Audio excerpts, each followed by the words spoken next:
270টি আসনে আমরা মোট গণভোটের প্রার্থী ঘোষণা করব। আমরা দেখলাম নির্বাচনী প্রচারণার প্রথম দিন শুরু হওয়ার পর থেকে আমরা কিছু বিষয়ে লক্ষ্য করেছি আমাদের নির্বাচন পরিচালনা কমিটির পক্ষ থেকে। প্রথমত আমরা দেখেছি বাংলাদেশের অন্যতম একটি রাজনৈতিক দল তারা তাদের নির্বাচনী প্রচারণা শুরুই করেছেন আচরণবিধি লঙ্ঘনের মধ্য দিয়ে।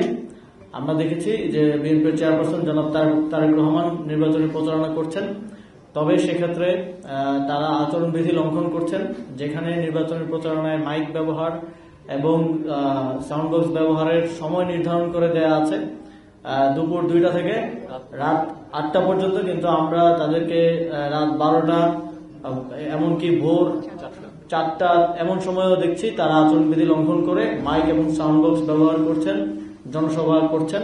আমরা নির্বাচন কমিশনকে আহ্বান জানাবো এই ধরনের আচরণবিধি লঙ্ঘনের ক্ষেত্রে যখন একটা পার্টির সর্বোচ্চ পর্যায় থেকে আচরণবিধি লঙ্ঘন করা হয়, এটা আসলে ইঙ্গিত করে যে এই নির্বাচনে এবং অন্যান্য সকলকেও উদ্বুদ্ধ করে আচরণবিধি লঙ্ঘন করার জন্য। আমরা ইতিপূর্বে দেখেছি নির্বাচন কমিশন একটা ব্যাখ্যাহীন ভাবেই আমাদের আহ্বায়ক সহ আমাদের 2 জন প্রার্থীকে শোকজ দিয়েছে, কিন্তু এভাবে স্পষ্ট আচরণবিধি লঙ্ঘনের পরেও যখন নির্বাচন কমিশন কোনো ধরনের ব্যবস্থা নেয় না, তখন আমরা আমাদের পূর্বের যে অবস্থান নির্বাচন কমিশন সম্পর্কে সেটা আবার পুনর্ব্যক্ত করতে হয়। নির্বাচন কমিশনের যে সক্ষমতা নির্বাচন আয়োজন করার এবং পক্ষপাতহীনতা সেটা প্রশ্নবিদ্ধ হয়।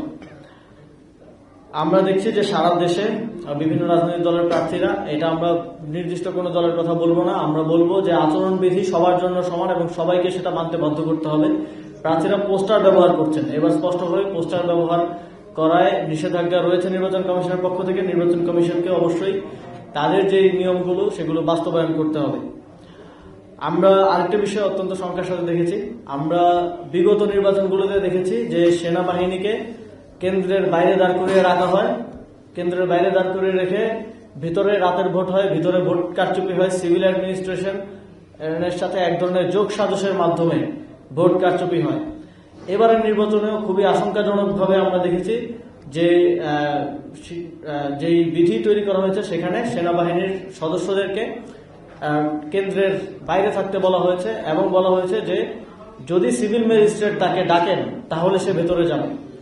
এখন আমাদের প্রশ্ন হচ্ছে, সেনাবাহিনী বাংলাদেশে এই গণঅভ্যুত্থানের পর থেকে ডিপ্লয়েড আছে এবং তারা ম্যাজিস্ট্রেসি পাওয়ার নিয়ে ডিপ্লয়েড আছে। যখন সেনাবাহিনীর নিজস্ব ম্যাজিস্ট্রেসি পাওয়ার আছে তখন আবার কেন তাকে সিভিল ম্যাজিস্ট্রেট ডাকতে হবে? যখন আপনি পুরোটাই সিভিল ম্যাজিস্ট্রেটের কাছে ছেড়ে দেন, ঠিক আগের প্রক্রিয়ায় আবার নির্বাচনী এই বিধিটা করেন, তখন স্পষ্টভাবেই বোঝা যায় যে সিভিল অ্যাডমিনিস্ট্রেশনের সাথে একটা আন্ডারস্ট্যান্ডিং এর মধ্য দিয়ে এবার ইলেকশনে এক ধরনের রিগিং এবং এক ধরনের ইঞ্জিনিয়ারিং করার একটা ষড়যন্ত্র আছে। আমরা মনে করি বাংলাদেশ সেনাবাহিনীর যারা মাঠে দায়িত্বে আছেন তারা অত্যন্ত সৎ এবং দেশপ্রেমিক। তারা যদি নির্বাচনের কেন্দ্রে সেই অ্যাক্সেসটা পান সিভিল অ্যাডমিনিস্ট্রেশন এবং অন্যান্য আইন শৃঙ্খলা বাহিনীর মতো, তাহলে একটা সুষ্ঠু নির্বাচন হওয়ার সুযোগ তৈরি হবে এবং তাদেরকে সেই অ্যাক্সেস থেকে বঞ্চিত করার জন্যই তাদেরকে কেন্দ্রের বাইরে রাখা হয়েছে পূর্ববর্তী নির্বাচনগুলোর মতো। যেহেতু সেনাবাহিনীর ম্যাজিস্ট্রেসি পাওয়ার আছে, তাদের নির্বাচনী কেন্দ্রে অ্যাক্সেস করার ক্ষেত্রে কোনো ধরনের সিভিল অ্যাডমিনিস্ট্রেশনের কলের প্রয়োজন হওয়া উচিত না। আমরা সরকারকে এবং নির্বাচন কমিশনকে এই যে বিধি দাঁড় করেছেন এটা পুনর্বিবেচনা করে এটা পুনরায় পরিবর্তন করার দাবি জানাচ্ছি। আমরা দেখছি যে বিভিন্ন নির্বাচন কেন্দ্রে সিসিটিভি ক্যামেরা লাগানোর যে কথাটা ছিল, আমরা দেখলাম যে কয়েকটি কেন্দ্রে সিসিটিভি ক্যামেরা ভাঙা হয়েছে এবং নির্বাচন কমিশন কেন্দ্রগুলোর নিরাপত্তা এখন থেকে নিশ্চিত করতে পারছে না। আমরা নির্বাচন কমিশনের কাছে দাবি জানাচ্ছি যে সবগুলো কেন্দ্রে সিসিটিভি ক্যামেরা নিশ্চিত করতে হবে এবং আমরা রাষ্ট্রের নাগরিক হিসেবে, রাজনৈতিক দল হিসেবে আমরা যদি সিসিটিভি ক্যামেরার কোথাও যদি আমাদের নির্বাচনের পরে শঙ্কা থাকে বা সন্দেহ থাকে, সেটা যাতে দেশের জনগণ, রাজনৈতিক দল অ্যাক্সেস করতে পারে সেই পর্যন্ত নিশ্চয়তাটা তাদেরকে দিতে হবে। পরে এটা বললে হবে না যে এইখানে সিসিটিভি ক্যামেরার ফিড নাই কিংবা রেকর্ডিং নাই, এই ধরনের কিছু বললে তখন এটা নির্বাচন কমিশনের নিরপেক্ষতাকে প্রশ্নবিদ্ধ করবে। আমরা দেখছি যে প্রশাসনিক বিভিন্ন ক্ষেত্রে রদবদল হচ্ছে। একটা নিয়ম আছে যে প্রার্থীদেরকে আবেদন করতে হয় যদি কোনো প্রশাসনিক ওসি কিংবা ইউএনওর পক্ষপাতিত্বের কোনো অভিযোগ থাকে, সেটা অভিযোগ করতে হয়। সেটা অভিযোগ নির্বাচন কমিশনের কাছে যায়, নির্বাচন কমিশন পরবর্তীতে সেটা স্বরাষ্ট্র মন্ত্রণালয় কিংবা জনপ্রশাসন মন্ত্রণালয় সংশ্লিষ্ট বিভাগে সংশ্লিষ্ট মন্ত্রণালয় সেটা পাঠায়। আমরা দেখছি যে খুবই সিলেক্টিভ অভিযোগগুলোই নির্বাচন কমিশন থেকে সংশ্লিষ্ট মন্ত্রণালয়ের কাছে যাচ্ছে। যখন আমরা আমাদের অভিযোগগুলোর ব্যাপারে তাদের সাথে যোগাযোগ করছি, তারা বলছেন যে আমরা যথার্থতা বিবেচনা করে সেটা পাঠাবো। এখন যথার্থতা বিবেচনার নামে একপাক্ষিকভাবে আমরা যদি আরো স্পেসিফিক ভাবে উল্লেখ করি, আমরা দেখেছি বগুড়ায় এবং আরো কয়েকটি জায়গায় বিএনপির প্রার্থীকে জরিমানা করা কিংবা আচরণবিধি বাস্তবায়নের জন্য যখন সরকারি প্রতিনিধিরা কাজ করতে গেছেন, সেই প্রতিনিধিকে সেই দিনের মধ্যে কিংবা পরের দিনের মধ্যে সেখান থেকে উইথড্র করা হয়েছে। তার মানে এটা স্পষ্টভাবে এটা ইঙ্গিত করে যে প্রশাসন, নির্বাচন কমিশন একটা নির্দিষ্ট দলকে সুযোগ সুবিধা করে দিচ্ছে। একটা নির্দিষ্ট দলের বিরুদ্ধে ব্যবস্থা নিতে গেলে আইন অনুযায়ী সরকারি অফিসারদেরকে পরিবর্তন করে দিচ্ছে। আমরা আহ্বান জানাবো যে সবার যেই আবেদনগুলো যাচ্ছে প্রশাসনিক রদবদলের ক্ষেত্রে, সেটা দলমত নির্বিশেষে সেটার যথাযথতা যাচাই করা এবং সেটার বিষয়ে শুধু নির্বাচন কমিশনের ভিতরে না রেখে সংশ্লিষ্ট দপ্তরের সাথে আলোচনা করা। কারণ স্বরাষ্ট্র মন্ত্রণালয়ের কাছে রেকর্ড আছে, তার একজন ওসি কিংবা এসপির আসলে রেকর্ড কি সেটা স্বরাষ্ট্র মন্ত্রণালয় জানে, সেটা নির্বাচন কমিশন জানে না। সুতরাং নির্বাচন কমিশনের সেটা অবশ্যই সংশ্লিষ্ট দপ্তর সংস্থার সাথে প্রত্যেকটি আবেদনের বিষয়ে ডিসকাশন করা প্রয়োজন এবং তার ভিত্তিতে একটা সিদ্ধান্ত গ্রহণ করা প্রয়োজন। আমরা খুবই শঙ্কার সাথে দেখছি যে একটি আমাদের বাংলাদেশের মিডিয়া এখন একটি দলের দিকে ঝুঁকে যাচ্ছে। আমরা দেখছি যে মিডিয়ার নিউজ করার ক্ষেত্রে নিউজের কাভারে বা হচ্ছে নিচে যেই বার থাকে সেই বারে আমরা একটি নির্দিষ্ট দলের মার্কায় ভোট দিন, তারপরে ওই দলের যেই নেমনিক সবার আগে বাংলাদেশ, এগুলো ব্যবহার করা হচ্ছে। আমরা স্পষ্টভাবে বলে দিতে চাই, আমরা এর আগেও মিডিয়ার দলীয়করণ দেখেছি এবং মিডিয়ার দলীয়করণ হলে সেটার ফলাফল কি হয় সেটাও দেখেছি।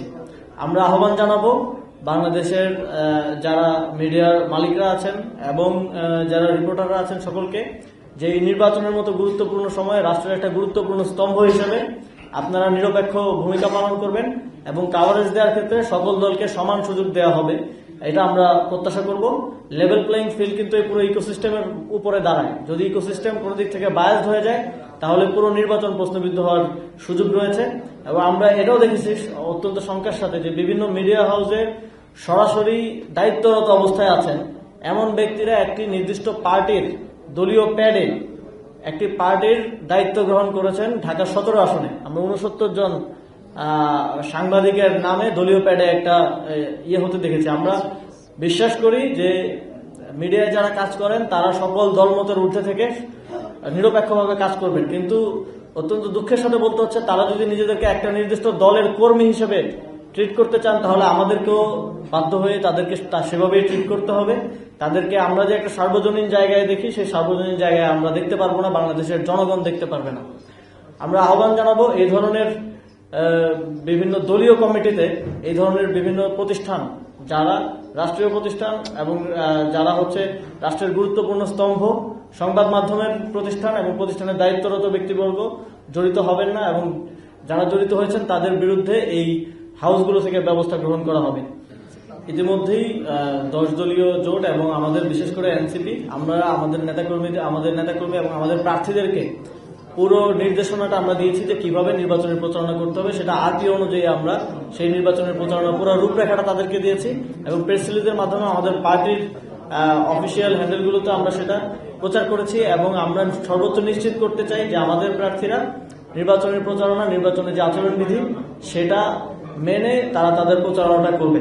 তবে আমরা এটাও শঙ্কার সাথে বলতে চাই যে অন্যান্য বিভিন্ন দলের, বিশেষ করে বিএনপির পক্ষ থেকে আমরা দেখছি যে কালার পোস্টার, কালার ব্যানার, তারপরে যে আচরণবিধি লঙ্ঘন করে রাতের বেলা মাইক বাজানো, যখন এগুলো সর্বোচ্চ পর্যায়ে থেকে হয় তখন এটা তাদের দলেরও সবাইকে উদ্বুদ্ধ করে এবং অন্যান্য দলের লোকজনকেও অনেকটা হয় না যে কম্পিটিশনের পিছনে পড়ে যাওয়া। যখন কেউ আচরণবিধি লঙ্ঘন করে এক্সট্রা সুবিধা নিচ্ছে তখন অন্য প্রার্থী কিন্তু আচরণবিধি মানতে গিয়ে পেছনে পড়ে যাচ্ছে এবং আমরা দেখলাম যে যারা আচরণবিধি মানছে তাদেরকেই শোকজ করা হচ্ছে, যারা লঙ্ঘন করছে তাদেরকে কিন্তু কিছু বলা হচ্ছে না। তো এই বিষয়গুলো যখন চলতে থাকবে তখন মাঠ পর্যায়ের কম্পিটিশনে কেউই আচরণবিধি মানবে না। আমরা নির্বাচন কমিশনকে আহ্বান জানাতে চাই, আপনারা দৃষ্টান্তমূলক ব্যবস্থা গ্রহণ করুন যারা আচরণবিধি লঙ্ঘন করছে তাদের বিরুদ্ধে। সেখানে যদি এনসিপিরও কেউ থাকে, সেখানে যদি 10 দলীয় ঐক্যেরও কেউ থাকে, তাহলে তার বিরুদ্ধে ব্যবস্থা নিন যথাযথ ব্যাখ্যা এবং যথাযথ আচরণবিধির আইনি প্রক্রিয়ার মধ্য দিয়ে।